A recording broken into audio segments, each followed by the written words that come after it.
How to add Robux to your Roblox account on mobile devices.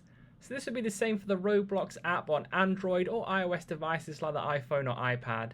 The first step is click in the bottom right hand corner, the circle with the three little dots down there. Then you want to scroll down on the More section that you've clicked on until you see Help. Click on the Help section.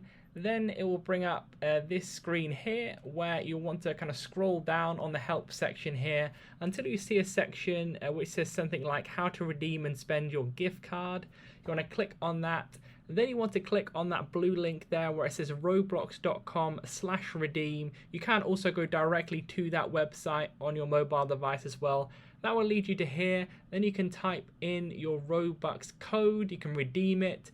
Click done. Once you've typed in the code, click redeem, and then if you have the correct code, it will add the Robux to your account. So leave a like on the video if that helped and subscribe for more helpful videos.